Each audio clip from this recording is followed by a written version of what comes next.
Welcome, everyone. You're here with Luminol on the Wall. I'm Becky. And I'm Bevy. And today marks the day that we will conclude our previous podcast and tell you guys all what happens to Sharon Kinne. That's right. Part 2 has commenced. But before we get into that, let's have a little sister chat because I have to tell everyone about the nesting urge in pregnancy because It's real. It is real, y'all. Yeah. Like, I do not understand why I'm cleaning my baseboards with a toothbrush at all. While I'm washing every wall in my house, top to bottom. All the doors are being washed. Like, it is outrageous.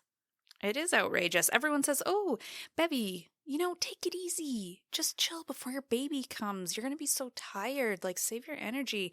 And Bev's like, don't give a fuck. Got to clean. Don't give a fuck. Got to clean everything. Physically, like, mentally, cannot stop myself. My back aches at the end of the night. I am truly exhausted, but, like, I cannot rest until all of this is done. Like, I cannot. So I'll just leave you all with that. If you're, like, at week 34 of your pregnancy, you might not have hit the full nesting mode yet. Yeah.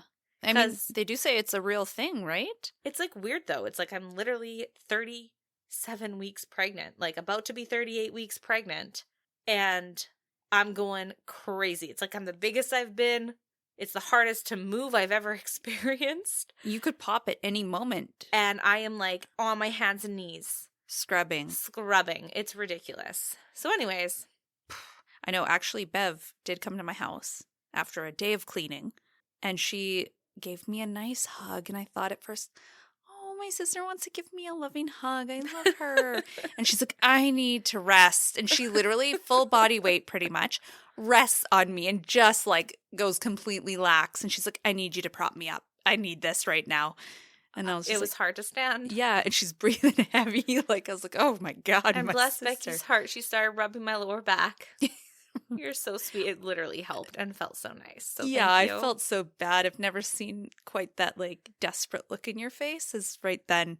Yes. Like pain. Yes. Suffering. Honestly. Yeah. So, well, you're welcome. But yeah, thank you. But yeah, nesting urge is real. Just thought I'd tell you guys. It's a real thing. Real. So shall we get into it? Yes, Bev. Okay. So we last left you off right before the trial commenced. So it's mid-July and Sharon's trial has just begun. And by the time these opening arguments began, the case had already gripped the town of Independence. And the prosecution and the defense, they both came out swinging. And their entire strategy hinged on one crucial question. When did Patricia die?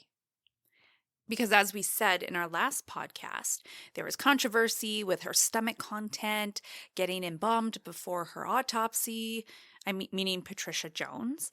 And that right there could skew what they perceived as her time of death. And therefore the last person to see her alive, who was capable of this murder, etc. Yeah. So it is a big question. It's a big question. Now, the prosecution based their timeline on testimony from the pathologist, who claimed that Patricia had died about 6 hours after she'd eaten lunch on May 26th. That would place her time of death late that evening, meaning she would have been dead for more than 24 hours before Sharon and John apparently found, and I say that in quotations, found her body, because it's almost like Sharon was just revisiting a crime scene. But anyways, it was like a revisit. Yeah, let's see my work. But the defense, Becky, they weren't buying this. They argued that Patricia had more likely died just 6 to 8 hours before her body was discovered. And honestly, Bev, when I was researching this case, I couldn't find like a single piece of evidence or testimony as to why the defense was making this claim in court. So it's just kind of like just throwing it out there to create reasonable doubt. Exactly. Like that surely must be the only thing that they can do at that point. Right, because they did claim that because of this fact, or I say that also in quotations, because of this theory that she had died later, they said it would almost make it impossible for Sharon to have committed the murder, which again, I don't fully understand how it could have been impossible for her to have committed the murder. I can see how it would provide reasonable doubt given Sharon's own testimony of seeing Patricia with that man. Yeah. But I don't think it makes it impossible for her to have committed this crime. No, not impossible. Then came the question of motive. Mm. The prosecutors claimed classic motive. Love turned sour. Prosecutor Hill cited testimony from Walter Jones, Patricia's husband, and Chief of Detectives Lieutenant Harry Nesbitt. Nesbitt recalled that Sharon had confided in him. She told him she was afraid Walter was pulling away from her, despite apparently all the financial help she was giving him. And Walter, he took the stand and testified that Sharon had told him she was pregnant and that shortly after he'd tried to end the affair. But if the prosecution was going to get a conviction, they had to go beyond motive. They had to prove Sharon had the murder weapon, a .22 caliber pistol. And they really couldn't firmly link Sharon to the actual gun that killed Patricia because, well, we know they never found it. So on June 22nd, the prosecution rested after calling 27 witnesses. And the defense took less than 2 days. They brought 14 witnesses that did not include Sharon. She never took the stand. Instead, her attorney zeroed in on the holes in the state's case. No gun, no hard evidence, and they said Sharon had no solid motive. It's one of the biggest reasons why people kill is like jealousy or scorn lover, right? Yeah, no doubt. That's why I'm like, I don't agree with that one either. They argued that she had no reason to kill Patricia, and without proof that the gun was hers, the state's entire case was, in their words, circumstantial at best. Unfortunately, they're not wrong. It's very circumstantial, although compelling. Yes, and unfortunately as well, the jury agreed. And just a little over an hour and a half of deliberation, they came back with their verdict. They returned with a hung jury. It was 11-1 in favor of conviction, but one holdout juror was enough to derail the verdict, and Sharon was ultimately acquitted. Oh, isn't that crazy that it only takes one? Only one. Only one. This person believed that there were just too many loopholes in the prosecution's case. Now, am I mad about it? Yeah. From a moral standpoint, yeah, like, I really think she did. But also, from a jury standpoint, I truly believe that, like, there has to be physical evidence. Like, that is the law. And well, you don't actually believe that. Because we've had cases where the circumstantial evidence was so compelling and like so just like, there's no one else that could have done this, right? We've had a couple cases like that. Yeah, I get it, but like I think I'm thinking of like there was really no physical evidence at all that tied her to this crime. Yeah, and the circumstantial evidence was, I mean, there were loopholes. Yeah, so like they said. I'm sad that she didn't get convicted of this, but at the same time, I'm kind of like, that is a jury's job to determine that there's reasonable doubt. Yes. And how many times has there been reasonable doubt and people go to jail for the rest of their life for no reason? Exactly. But so to be fair. Yeah. She fucking did it. Yeah, like she did it. There's no doubt. But we get why the jury did what they did. Well, the one person. The one guy, sure. So this case had become quite the spectacle, Becky, and Sharon was almost a local celebrity. One juror, Ogden Stevens, was so caught up in the moment that he actually asked Sharon for an autograph after the trial. And yes, she gave it to him. Cameras were even there to catch this moment. Now, is this the juror who got hung up, Becky? I honestly have no idea. Could you imagine, though? I mean, why else would anyone thinking that she's absolutely guilty of killing Patricia want an autograph? Like, no one else would unless they maybe believe that she was innocent, or at least there were enough loopholes not to find her guilty. Like, surely it must be the same guy. But I personally, as if I was a judge, which I'm not, if I was a judge, Bev, and I saw that, I'd be like, mistrial. You got a hard on for her. Yeah, like seriously. Or something, right? Like, unfortunately, it's after the acquittal, so it's like you can't really do much, but doesn't seem like, right. Holy crap. Yeah. So despite Sharon's acquittal, she is sent straight back to jail. And this time, she's there to await the trial for the murder of her husband, James Kinne. And the jury selection for that trial began on January 8th, 1962. And Prosecutor Hill announced that this time he would be seeking the death penalty. Now, in this case, the prosecution's whole case hinged on the idea that Sharon was so eager to get rid of her husband that she was willing to pay someone to do it. Their key witness was John Boldes, whose earlier grand jury testimony had supported this. However, during the trial, John undermined his own credibility by saying Sharon's offer of $1,000 to kill James might have been a joke, but he wasn't sure. Come on, John. The man is dead.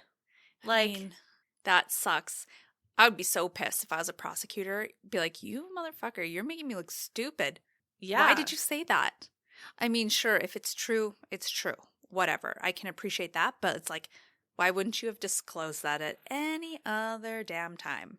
It's just like, how could you possibly think it might have even been a joke? Like, the guy literally died. Well, in the moment. Shortly after. I mean, I don't know, like, you know how people, like, for fun say, oh, I'm going to kill him. Or if he does this, I'm going to kill him. I'm so angry I could just kill him. She offered to pay him money. Yeah. And if he wouldn't do it, she wanted him to find someone else to do it for her. That doesn't seem like a joke. Come on. And then the guy winds up dead. Like, oh, he just shot himself in his own foot. I hate that. So this obviously forced the prosecution to discredit their own witness. Embarrassing. And the prosecution also argued that Sharon's marriage was falling apart due to her extramarital affairs and spending habits. And she knew she'd only collect the $29,000 from James's life insurance if she was still legally his wife. Right. If they did get divorced, even if he agreed to those terms, she's missing out on $29,000. Exactly, Becky. Mm-hmm. But she would have also gotten alimony, or she could have tried to go for alimony. So, I mean... Well, you know, though, even though you agree about divorce conditions, you know, people start thinking, is that fair? You know, maybe he wants custody. After all, he has a full-time job. That's true. It's just what she wanted from him. Either way. And a big chunk of change sometimes can be more enticing to greedy-ass people. All right. Yes. So, again, Sharon's defense team attacked the prosecution's case as being largely circumstantial. They pointed out that police had originally ruled James' death as an obvious accident and reminded the jury that Sharon's character was not on trial, only the evidence was. They also painted John as an unreliable witness, calling him a poor, mixed-up kid who would sign anything. See, look what you did, John.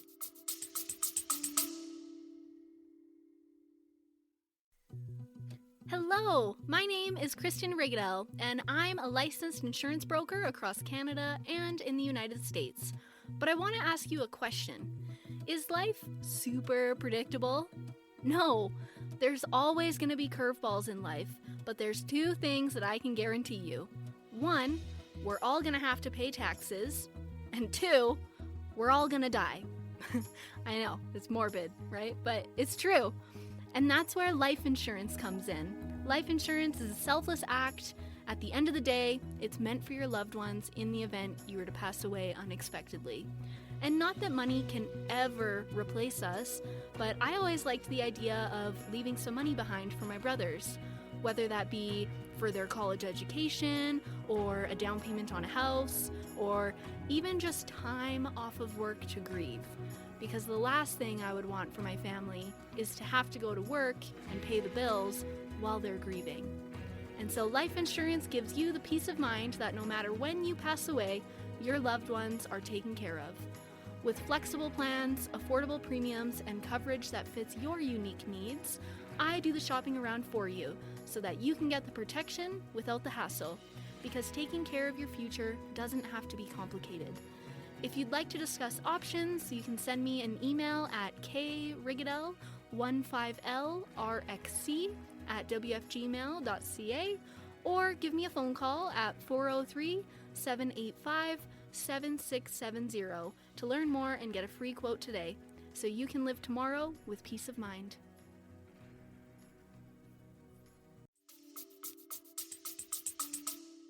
He gave them all the ammo they needed. Yeah, he really did.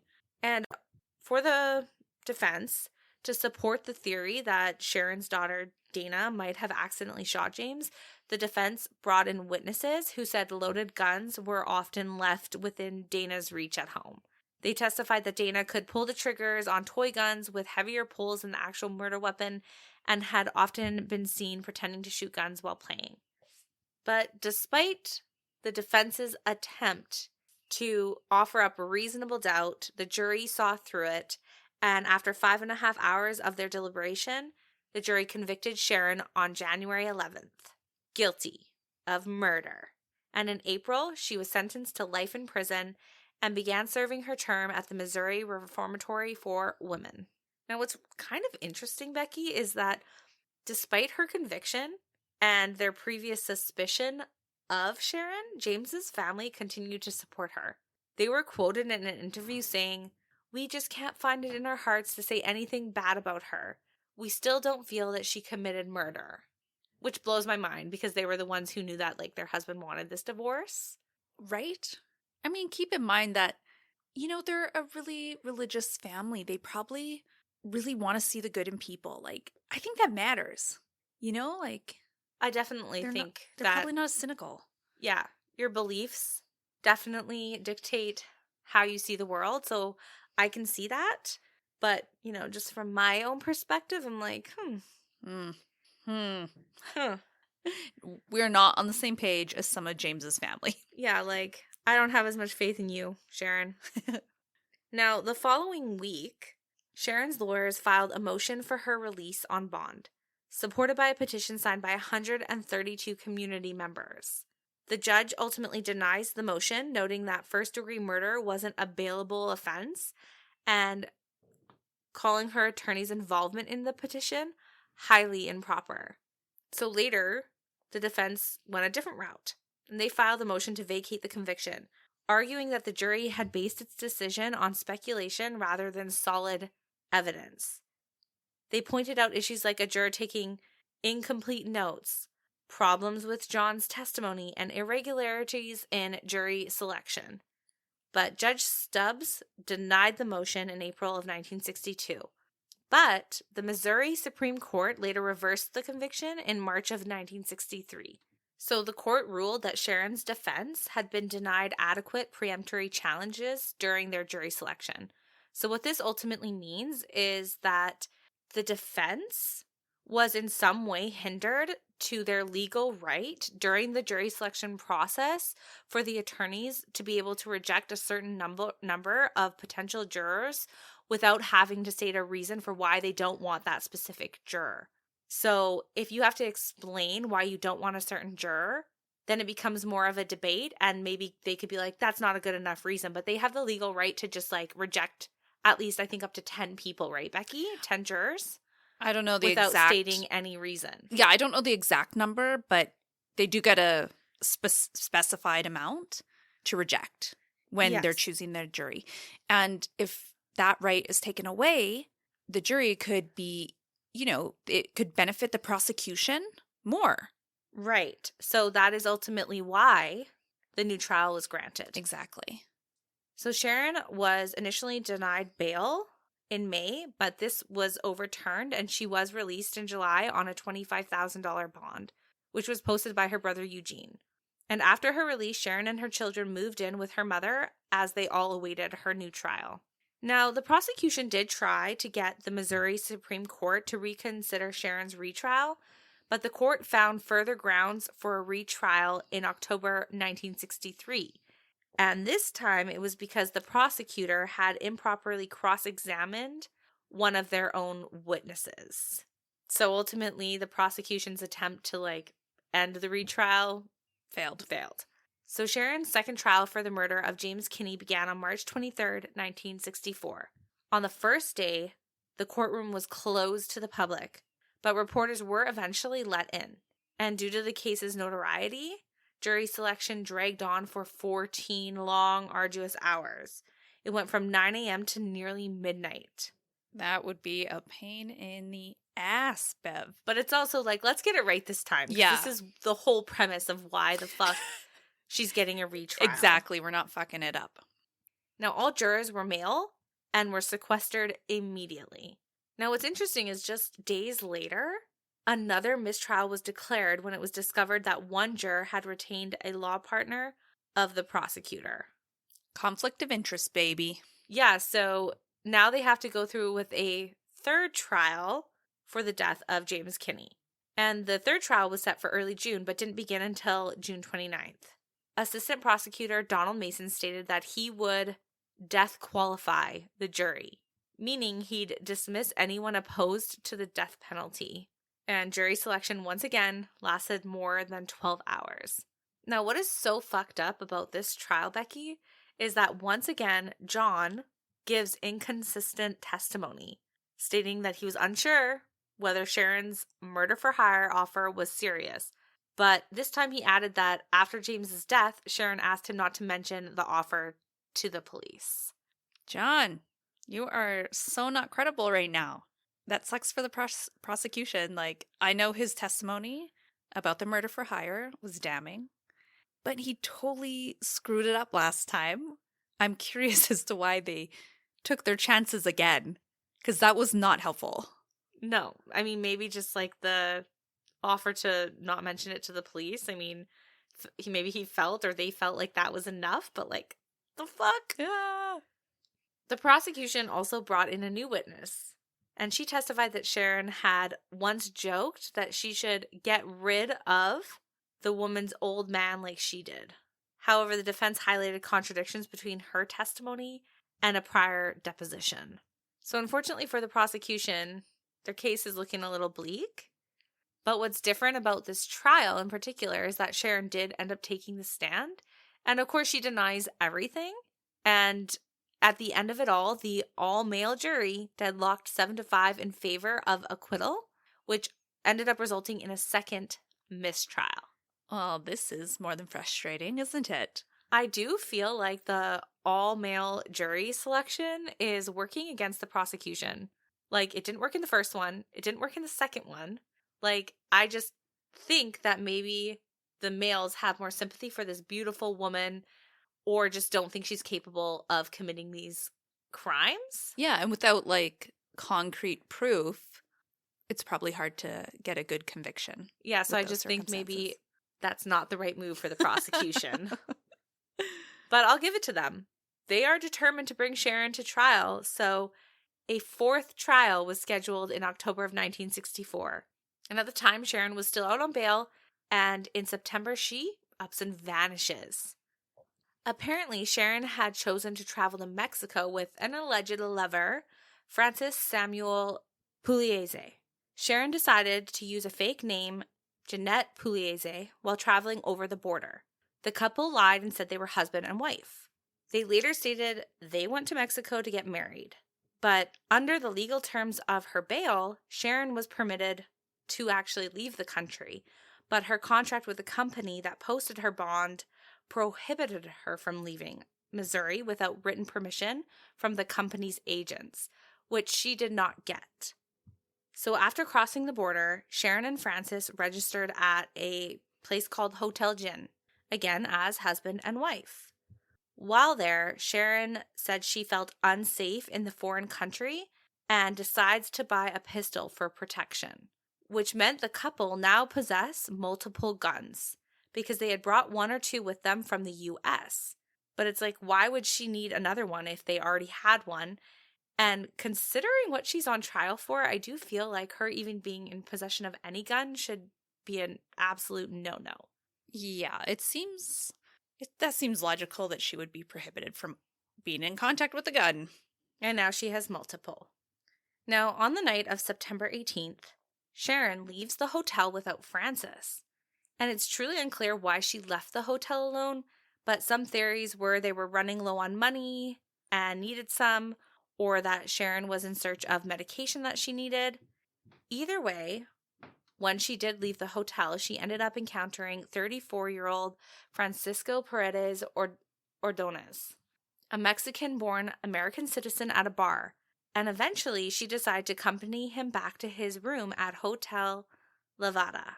And not long after they had arrived at Francisco's room, a hotel employee named Enrique hears a gunshot. Enrique goes up to the room and enters. and he sees Francisco laying there dead. Sharon was holding a gun aimed at Enrique and shot him in the shoulder. Terrified, Enrique shuts the door, locking Sharon inside, and calls the police. Yeah, he's like, this lady almost tried to kill me and she's not getting away with this. This just seems wild, though. It's like you could leave to Mexico and just like never turn around almost. And here you are murdering more men. Like, What are you doing? what are you doing? Like, Why are you taking these chances? what were these motives that like had these initial murders? Like she got a taste for the murder and now she wants more? Or she did in fact need money, and so she planned to rob Francisco. But either way, like if your go-to is murder to get things done, like you are one sick individual. Oh, for sure. Now, when the police arrive, Sharon tells the police she met Francisco at a bar and that he offered to show her some of his photographs back at his hotel room. But once they got inside, he began making unwelcomed sexual advances towards her. And believing he was going to rape her, she shot him in the chest to protect herself. And when Enrique came barreling in the room, she believed he was then going to attack her. Now, I gotta say, as a single woman in Mexico, like, why would you go back to someone's hotel room just for photographs? Like, I'm just saying, you know? It doesn't seem like, obviously it's not her fault if he did make those advances and tried to, rape her. But like, why would you have put yourself in that situation as well? Considering how scared she was in Mexico, having to buy a gun, like she was already fearful. Why would she have made a decision to leave the hotel by herself and then go with a man back to his hotel room by herself? It doesn't seem logical, right? It doesn't. And like, just like, I don't know, on the premise of looking at photographs, like it just seems like a risk you wouldn't take. And it just seems largely implausible to me. Yeah. Like I almost feel like she was the one who brought him to the hotel. Maybe a little seduction.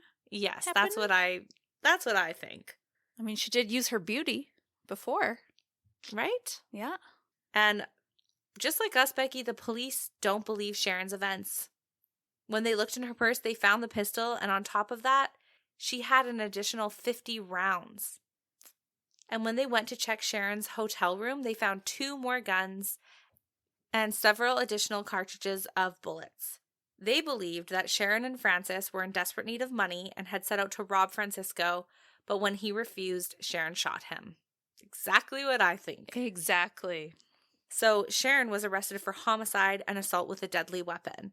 And Francis initially was arrested and held without charge, but was later charged with entering the country illegally and carrying an unlicensed gun. Sharon and Francis were arraigned on September 26th and held for trial for the murder of Francisco. In October, Sharon's Mexican attorney filed the Mexican equivalent of a writ of habeas corpus with the reasoning that the Mexican government was violating her constitutional rights by imprisoning her for a shooting committed in self-defense. The request was denied. Yeah, because that's ridiculous. Right? And both Sharon and Francis were tried in the summer of 1965. The charges against Francis were dropped. Obviously, he wasn't at the crime scene. Yeah. And he was ultimately deported to the U.S. But Sharon was convicted on October 18th of the homicide of Francisco.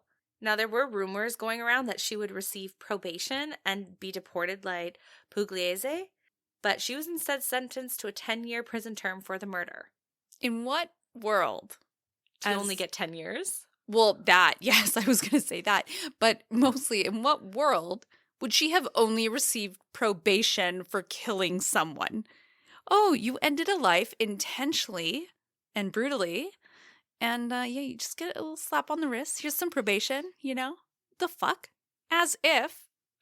I can't even, that makes me laugh so much. That's stupid. Unless it was because people thought she would be deported? No, only be charged with self-defense. Right. That's the only way I could see that rumor going around. But sure. But she was convicted of homicide.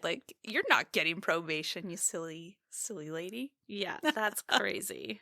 But let's go back to the 10-year prison sentence. That's also stupid crazy as well.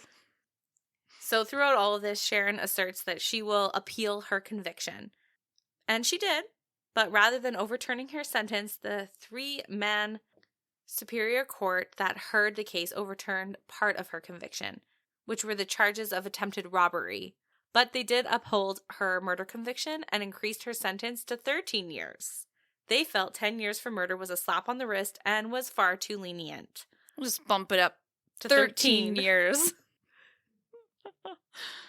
And ultimately, Sharon was sent back to the women's prison to serve her now 13-year sentence. There, she was nicknamed La Pistolera, the gunfighter. And this nickname caught on really quick through the media. It's also pretty fitting, I've got to say. Oh, yeah. Like, given her history. Yeah. If she didn't kill anyone, I'd say that was kind of a badass nickname. But it's too real. Too on the nose, right? Yeah. Now, something that is really interesting in this case is that the gun that was found in Sharon and Francis's room that night was actually later proven through ballistics to be the same weapon that killed Patricia Jones back in 1960. So, holy shit. Whoa. She had it the whole time. The whole time. But unfortunately, because Sharon had already been acquitted of that crime, she couldn't be charged for it again, even with the new evidence. But it's like, we all knew it. Yep. Confirmed. Our suspicions were correct. She is a terrible human, and she did kill Patricia. Yes. But damn, that sucks. Well, like, where was it hidden? I know. Like, I mean, how we'll did never she- know, but- How did she hide it from the police through that How? whole time? Right? Gosh, darn. Now, you might think this is the end of the story. She's in prison For whatever. 13 years. Over and done But with. on December 7th of 1969, after serving just over 4 years of her 13-year sentence, Sharon was MIA for a routine 5 p.m. roll call at the Iztapalapa prison where she was serving her sentence. Apparently, this type of mishap wasn't all too concerning, but when she failed to show up at a second roll call later that evening, alarms went off throughout the prison. She had escaped. And the news of her escape wasn't reported to Mexico City police until 2 p.m. the following day.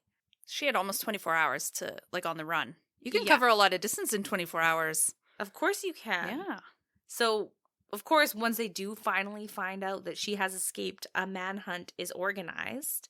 But like you said, like, you could probably get pretty far. Mm-hmm. So when they start this manhunt, they initially focus on the northern Mexican states. And they were focusing there because authorities believed that Sharon might have been heading for the last known whereabouts of a former inmate she had grown close to while they were in prison together. But no luck. So they expanded the search to countrywide transport hubs, and U.S. authorities, including the FBI, were also alerted. They thought she may have tried to get back into the U.S. The FBI noted that it was unlikely that they had jurisdiction in the case, so they wouldn't be of much help. But the big question is, like, how could all of this have happened? And the police speculate that Sharon had bribed guards to look the other way while she escaped. After all, there was an unusual blackout reported at the prison that evening, right around the time that she vanished. And investigators discovered that a door, which should have been locked, had been left unsecured. So this escape ultimately put a spotlight on the prison, and staff revealed that oversight at the prison was generally lax, and it was staffed by fewer guards than it should have been. Right. So it sounds like, yeah, it was a little lax. The door was just, whoopsie, left open, unlocked. The power outage. Maybe there was a bit of a conspiracy that she bribed a guard. Maybe she seduced a guard. Something. Use her Wouldn't charming be out ways. of her character, It would not. And this is like a huge thing to have taken place. Sharon's escape was all over the media, and rumors and speculations to her escape were created. One of the speculations was exactly as you had just mentioned, that she bribed the guards and timed with the blackout to escape. Another theory was that the guards had killed her and that the prison was somehow covering it up.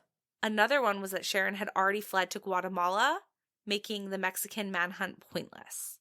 But ultimately, it doesn't fucking matter. Like, she's gone. Yeah. So, despite vowing to keep the case open and continue the investigation until Sharon was back in custody, authorities had to admit that by mid-December 1969, they'd run out of leads to her whereabouts. It's almost like she had fallen off the face of the earth, and there wasn't a single break in the case for the next 50 years. And that next break in the case happened recently. In December 2023, more than 5 decades after her escape, the Jackson County Sheriff's Office and the Kansas City Police Department got a shocking anonymous tip. According to the source, Sharon had been living for years in the quiet town of Taber, Alberta, Canada, under the name Deidre Glibus. You bet. That's like 2 hours away from us. That is crazy. She fled to Canada. Yeah. The corn hub of Alberta. Jeez, Becky. I know. What's really unfortunate about this tip, though, is that it came in basically a year after Sharon had died. She died on January 21st, 2022, when she was 82 years old. And she died of coronary artery disease. So basically, she gets like her whole life back. Like, I can't even believe it. Yeah. Because ultimately, she wasn't even tried for James's death. Yeah, because Or she was tried, but she wasn't ever convicted because she, left and left killed the someone country else. and got like an easy sentence, a slap on the wrist. I still think 13 years for that. Yeah, and she hardly served any of it before she escaped, so she spent pretty minimal time in jail for all her terribleness.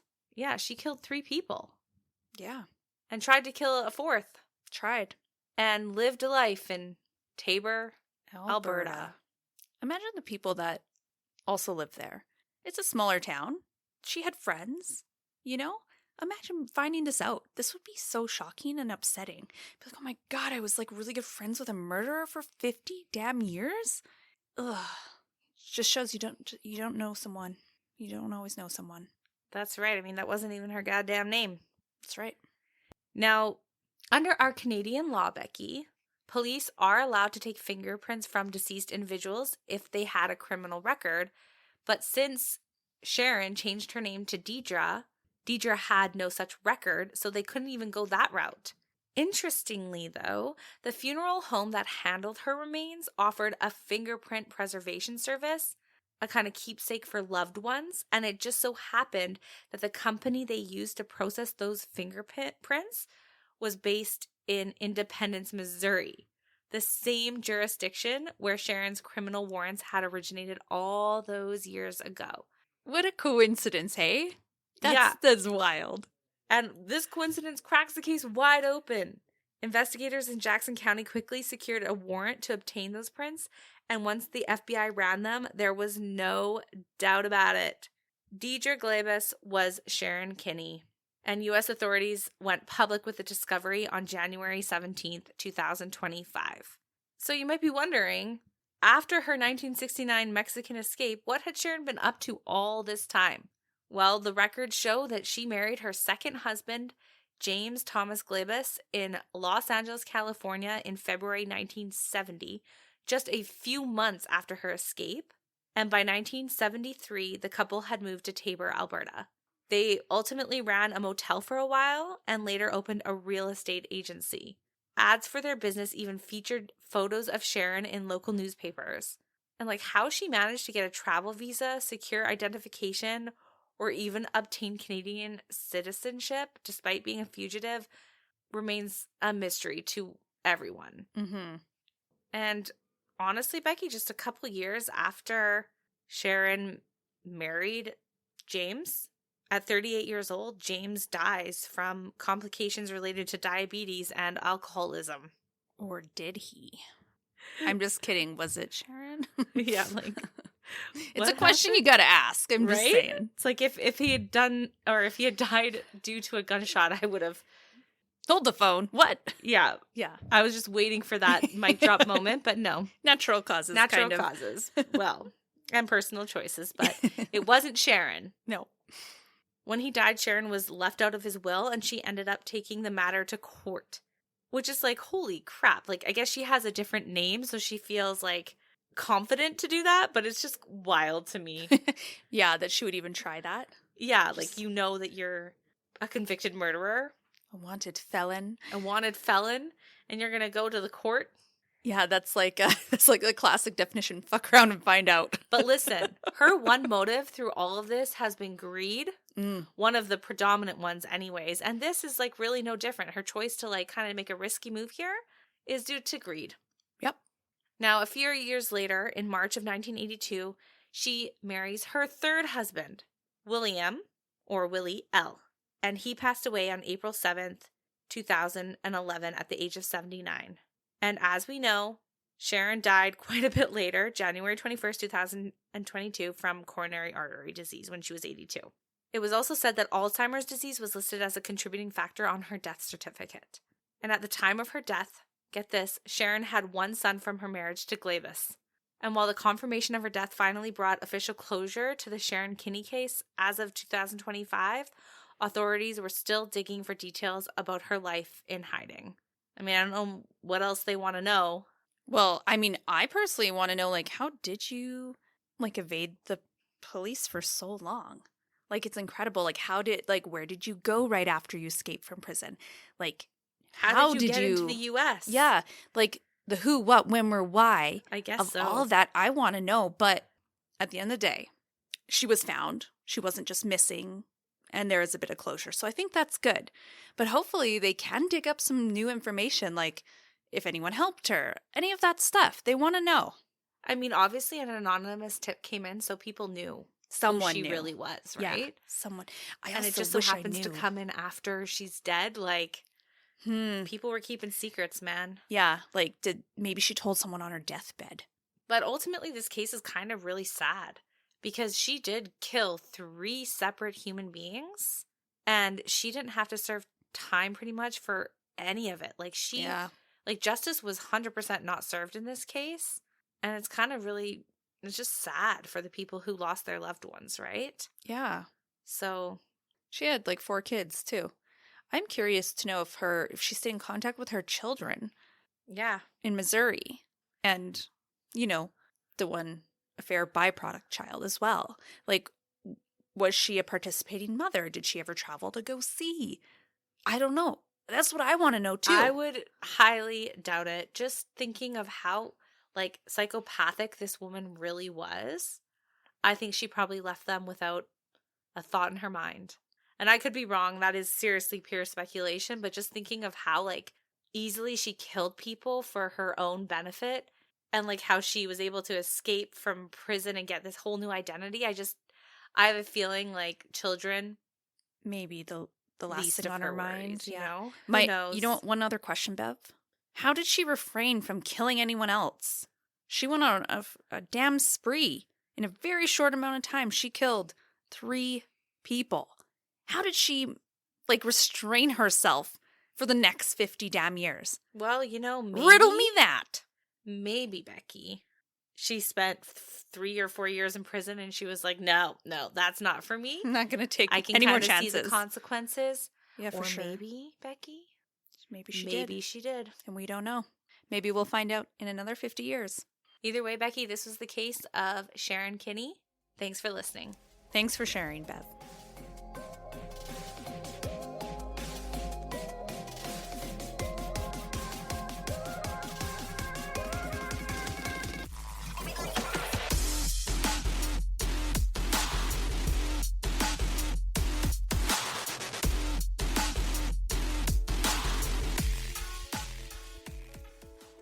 And just your weekly reminder to download our weekly episodes, follow us on Spotify or Apple Music or whatever streaming platform you listen to us on, and give us a follow on our social medias. You can find us at Luminol on the Wall. Can't wait till next week.